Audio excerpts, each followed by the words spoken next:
guys! Welcome to Manila Ocean Park!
These birds can be found in eastern Indonesia, and they are the largest among the world. Oh, Chaco. And there you go, the show officially started. A round of applause for Chaco Wing Trainer Park. Hello everybody, and welcome to Manila Ocean Park All-Star Bird Show with me, Rina. So here's an object that I will hide under one of these three silver cups. Where do you want me to put this object? On your left, on your right, or in the middle? Which side? Left, right, or middle? Left. Okay, let's put it right here. Now let's call it our reciting bird, Dazzle. Dazzle is our super-crested cockatoo. Scientific name is Kakatua gagatica. Common inhabitants in open woodlands and forest areas in the east of Australia. They are very loud birds that can almost have sound.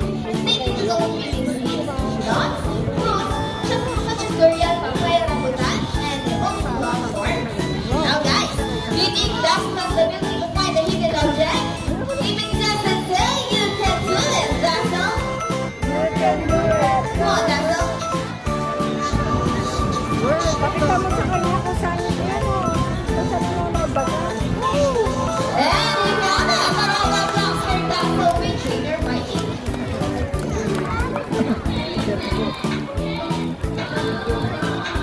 Our next featured bird is just like any fairy bubbles. Monogamous, meaning their mates or partners for life. Pretty much, right? But as an couple will attest, in relationship there will always be battles. Each sadly rocking our player on winning perform. And today, they will battle now to see who's the best in basketball game. But before we start, allow me to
And for the last sheet, go Sandy.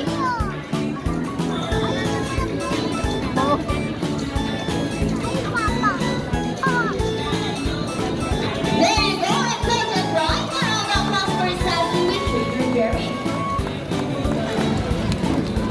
David, is that ready? Okay, go Rocky, solve the equation for us. So once again, 10 plus 7. Let's see if Rocky gets to this. And he gets the first number correct. How about the second number? Well, Rocky lost numbers. And he gets the number 7. So 10 plus 7 equals 17. A round of applause for Rocky with Trainer David. This time I need a volunteer with 500 peso bill. Anyone here who wants to be the lucky volunteer for today? Just raise your hand and I know trainers will choose one. We need an adult, bawat mo ang bata, with 500 peso bill. Come on guys, don't be shy. Do you know what will happen next? Any ideas? Now let's call our money bird, Bonnie. Bonnie's our bulupang kakatsu scientific and kakatsuhol techniques. These birds can detect the money if it's real or fake. Go, buddy. Body size over and take the money and back back. And again, body will take the money and round of applause for our runner. Wow, question. Did you know that Manila Ocean Park is a rescue center for birds? No?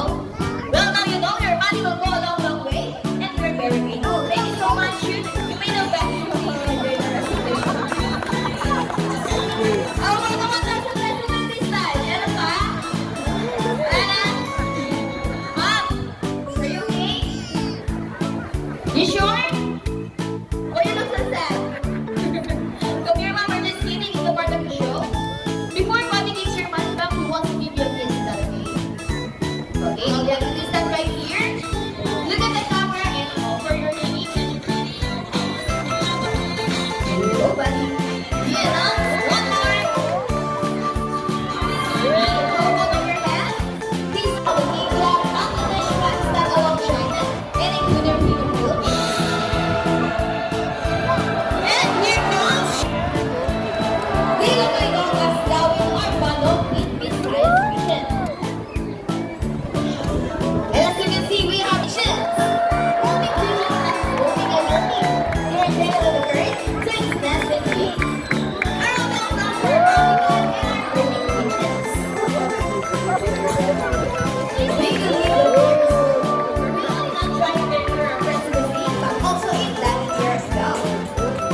Now guys, who knows the 3 R's? Introduce, reuse, and recycle. Very good. So once again, here's Rafi to show us the proper disposal. Go Rafi.